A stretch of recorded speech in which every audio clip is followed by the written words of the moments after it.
Bonjour, bienvenue dans ce nouvel épisode de Tendez l'oreille consacré aux acouphènes. Bonjour Isabelle. Bonjour Claire. Aujourd'hui, nous allons parler des acouphènes, ces bruits qu'on entend à l'intérieur de l'oreille et qui n'ont pas de source extérieure. La communauté scientifique s'accorde à dire qu'un acouphène est un traumatisme ou un micro-traumatisme au niveau de l'oreille. C'est pourquoi l'audition a un rôle important. Autant on arrive à rééduquer les patients avec un appareillage auditif, autant il ne peut pas être à lui seul suffisant. C'est pourquoi on travaille ensemble dans une équipe pluridisciplinaire pour prendre en charge nos patients. Claire, je te laisse te présenter.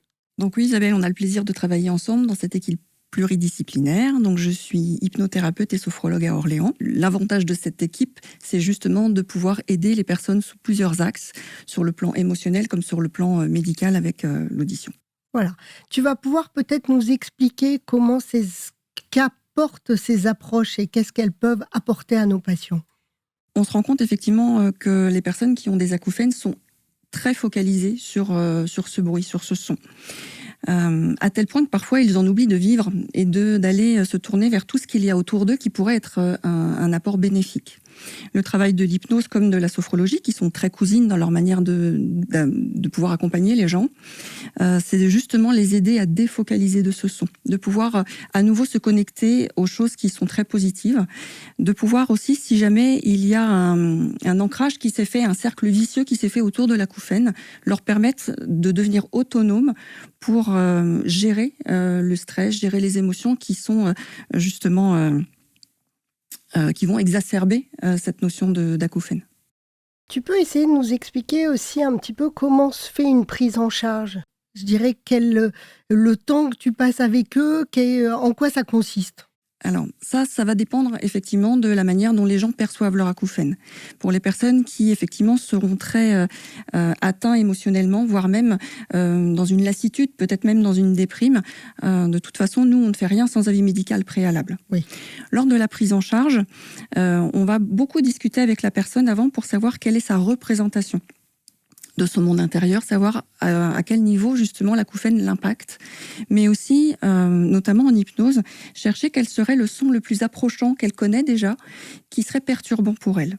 Lors du premier entretien, nous allons passer du temps en fait avec les personnes pour pouvoir bien connaître leurs valeurs, leurs croyances, celles qui seraient aidantes, mais aussi celles qui seraient bloquantes surtout, de manière à pouvoir, avec l'hypnose, agir sur des leviers psychologiques qui leur permettraient de pouvoir accéder à une détente plus naturelle et surtout une auto-détente, c'est-à-dire leur donner les outils pour qu'ils puissent eux-mêmes être plus facilement dans cet accès de détente qui va forcément leur permettre de focaliser sur l'extérieur et donc de ce fait moins focaliser sur leur acouphène.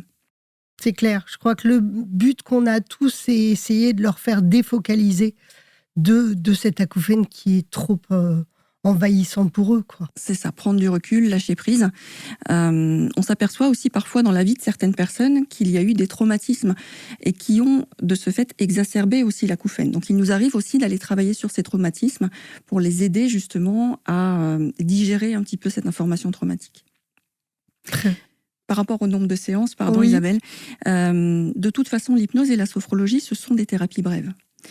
Donc en hypnose, il peut y avoir 5-6 séances. Après, effectivement, moi, dans mon travail, je vais faire attention à transmettre, encore une fois, les clés de l'auto-hypnose. Donc, tout dépend le temps d'apprentissage de la personne. En sophrologie, c'est pareil, c'est une thérapie brève. Il peut y avoir entre 8 et 12 séances pour faire tout un parcours, pour l'aider à intégrer la méthode, qui est à la fois corporelle et psychologique. Mais en sophrologie, la personne doit refaire les exercices de respiration entre chaque séance. Donc, ça permet de lui transmettre des acquis qu'elle va pouvoir réutiliser après tout au long de sa vie. Très bien. Et Claire, est-ce que tu peux nous expliquer, à ton avis, comment on choisit un professionnel de santé ? Alors ça, c'est une grande question, parce que déjà, nous ne sommes pas professionnels de santé. Dans notre manière de faire, ce n'est pas un diplôme reconnu d'État, donc il faut véritablement bien vérifier que la personne a été formée dans plusieurs écoles, qu'elle est reconnue par un cercle, déjà donc par un réseau, et puis aussi, c'est souvent le bouche à oreille qui fonctionne. Et de toute façon, il faut aller vers quelqu'un vers qui on se sent bien. On n'a aucun engagement. Dès la première séance, on peut estimer si la personne nous conviendra ou pas pour faire un suivi. En tout cas, il faut qu'il y ait un bon rapport de confiance. Si ce n'est pas le cas, bien évidemment, il ne faut pas hésiter à changer. Claire, est-ce que tu peux nous expliquer la différence, parce que je crois qu'il y a beaucoup de patients qui ne la connaissent pas forcément, entre l'hypnose et la sophrologie? Tout à fait. Alors malgré tout, elles sont cousines. Donc il y a des similitudes et il y a des différences. En sophrologie, on va s'occuper du corporel et du mental. La personne va en fait être amenée à apprendre des exercices de respiration pour le corporel, pour l'aider à se détendre, à lâcher prise. Et le sophrologue va la guider par la suite avec des exercices de visualisation mentale. D'accord. L'hypnose, on est vraiment dans une technique verbale qui va amener la personne à lâcher prise, mais dans une notion de visualisation mentale uniquement. On ne fait pas agir le corporel.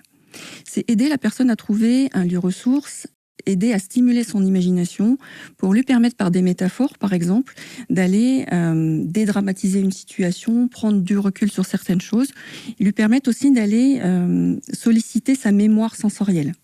On a tous un lieu qu'on a bien aimé, on a tous une boisson qu'on aime boire, quelque chose qui nous met véritablement dans un apaisement, qui nous permet de changer complètement sa capacité à se sentir bien n'importe où.